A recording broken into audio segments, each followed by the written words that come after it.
A little while ago, we put out a video all about the many possibilities of an 85mm lens, and that is my favorite focal length when it comes to a prime lens. But I don't use prime lenses nearly as much as I use zoom lenses. So today we're going to talk about one of my favorite focal ranges of all time, and I'm genuinely really excited to talk about it. It's the 24-70, and specifically the 24-70 f2.8. It's Tutorial Tuesday.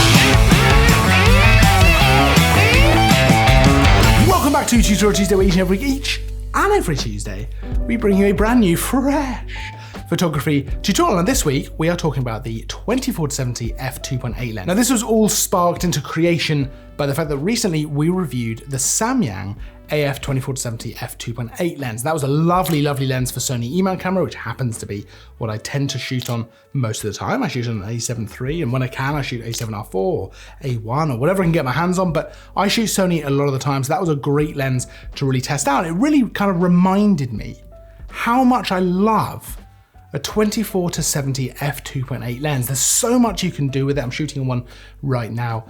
And it just really allows you to capture all kinds of different types of photos. And it's an incredibly adaptable lens, along with something like a 70-200, which I also love, but I think 24-70 has got to be my all-time favorite. So let's talk about the many possibilities of a 24-70 f2.8 lens, all the opportunities it brings, and all the things that you can do. Now, you'd be forgiven for immediately thinking that maybe it was limited a little bit more towards things like landscape, right? 24mm, 35mm, that's great for those kind of wider landscape shots. But even zooming all the way to 70, you can pick out specific parts of a landscape. Now, it's not going to be as much as something like a 100-400, but it still allows you to shoot through things or really narrow down onto one part of a landscape. For example, I love shooting these wider vista kind of shots, but I also love using something like a 24-70 to actually zoom in and through maybe a path. For example, this shot of the lighthouse, it's kind of framed by these bushes in this path leading up to it. And I'm able to do that by zooming along that path and actually focusing on the lighthouse, but using the bushes and the path and stuff like that to frame the subject, which in this case is the lighthouse. So I've got a lot of different options for how I want to take those landscape shots. But it's not just landscape. You know, f2.8 allows you to capture more light, have that nice wide open aperture. So as things begin to get darker, like for example in these cityscape shots, you're able to let more light in, and I was able to capture these city lights much more easily. These shots were all taken completely handheld. I was able to obviously bump the ISO up a little bit, but because I'm shooting f2.8 and because the lens is so sharp, I'm still able to capture some really nice photos of city lights without having to worry about carrying a tripod around or anything like that. Now that f2.8 obviously also plays a part in some bokeh, some of those out of focus elements. And again, you might be thinking portraits aren't going to work so well with the 24-70. And of course, an 85mm f1.4 is going to give you a ridiculously nice portrait, but a 24-70 f2.8 is still capable of giving you something really nice. 70mm is not a million miles off 85mm. So in terms of lens compression, you know, if you get in a little bit close to your subject, you can get some decent lens compression there. And f2.8 is still a wide enough aperture to get some nice bokeh, some nice out of focus areas there. And I actually really love taking portraits with lenses like this, because apart from those situations where you want a very shallow depth of field and almost like a dreamlike kind of look to your photo, actually, f2.8 is a pretty good aperture to be shooting at, because you're gonna get a nice detail, good sharpness, and the depth of field isn't going to be ridiculously shallow. I think a lot of the time we get caught up with portraits, I know I do, and I know this can be a thing for sure, with striving to get some ridiculous shallow depth of field all the time.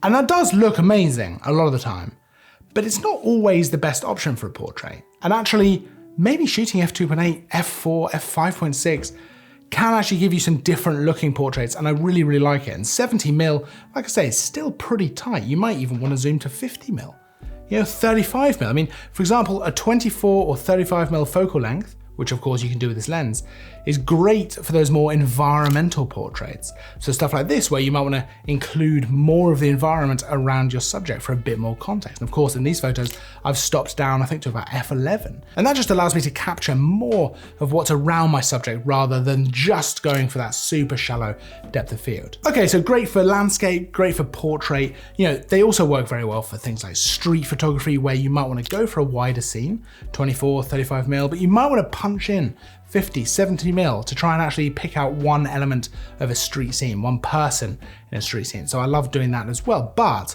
what about all the other types of photography that you could do? Because there's so much that you can do with the 24-70. Well, I love using a 24-70 at home to take product or food photos as well. Now, there's a lot that you can do with this because, of course, 24-70 allows you the opportunity to slightly control your background by zooming and moving the camera. As you move the camera and zoom in or out, you will be changing the amount of background that is included in the shot, you know, the perspective, and that can be a really powerful tool to actually capturing the exact photo you want to get. All of these product photos were taken on a 24-70 f2.8 lens. And whether I'm doing a client shoot for different products or whether I'm just experimenting with lighting and seeing what I can create, there's something about using a 24-70 which I just always prefer it for this kind of photography over a prime lens, because I'm able to really control background, you know, framing. It's so easy to change things up. I can shoot handheld, I can pop it on a tripod.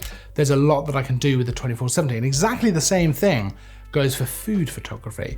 It's always a lovely lens to shoot food with, because again, I can change the background, I can change the framing, I can move around handheld, or I can pop it on a tripod. So there's a lot that I can do there at home with a 24-70. A 24-70, especially f2.8, really feels like a very natural step up from a kit lens. If you don't want to commit to one focal length with a prime lens, although of course a nifty 50 is always useful for that kind of thing because it's nice and cheap, gives the opportunity to experiment with, in that case, an f1.8 aperture. But a 24-70 is a very natural step up, and that was absolutely something that I did, and I use it for photo, for video, for really all kinds of things all the time. I would say that probably 99% of the time I have a 24-70 f2.8 lens on the front of my camera, because it just affords me so much opportunity and so many different things that I can do without having to change to a different lens. And something that I think is really nice about, especially the Samyang lens that we reviewed recently, is, you know, a lot of the time a 24-70 f2.8 lens is quite expensive. You know, it's not going to be the cheapest. It's a nice wide aperture. They're going to be good quality. But the Samyang lens we reviewed recently, which you can check on our channel, in fact, I'll pop a link down in the description so you can check the review out if you'd like, gives you that quality, it gives you that opportunity, but it's not as ridiculously expensive as some of the other options that are available. And that's really what made me want to make this video in the first place. You know, how much I was reminded of how much I love the 24-70 lens. I've made videos in the past on this channel, you know, about other 24-70 lenses, and I've done a whole video just about how much I love the 24-70, but it's more of a sort of cinematic piece. But, whew, this is not a lens to sleep on. Now, I know this is not a particularly hot take. This is not news, I would imagine, to many people. But I think it's important to talk about it, because especially if you're a newer photographer, or if you've been on your photography journey for a while, and you've had a kit lens, or you've got a kit lens, you're thinking about what lens to go for, and you're weighing up a few options, you really, unless you do kind of specifically telephoto wildlife stuff, in which case, admittedly, the 24-70 is not the best option. Apart from that, whether you're doing photography, video, you know, I haven't even talked about that, but I use the 24-70 pretty much all the time for shooting video, no matter what it is. I will shoot all kinds of video with this lens. And to be fair, I mentioned wildlife photography a second ago. I have absolutely done some wildlife photography with this lens as well. You know, admittedly slightly closer subjects, but swans with their babies, geese on a lake and a pond and a river and stuff like that. Absolutely, I'm able to get close enough, and I'm able to crop a little bit as well. I shoot with the A7 III a lot, and I'm still able to crop, but if you shoot with something like the A7R4, the Canon R5, you've got so much detail there to be able to crop. That really extends the reach of this lens. Now, I would love to know what you think about this. Do you love the 24-70? Do you have a preference? I would absolutely hear an argument that the 70-200 is better as an all-rounder than a 24-70. I think there's an argument to be made for that. Personally, I think I probably fall into the 24-70 camp. I think it's my just favorite go-to, absolutely.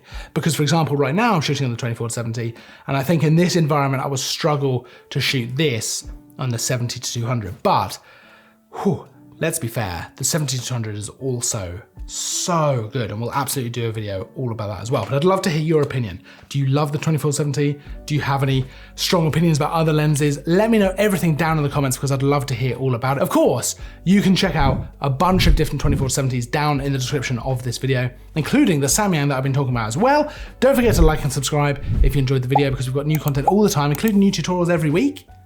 And loads of other stuff as well, all the time. Loads of stuff. I'll be seeing you in the next video. But until then, as always, thanks for watching.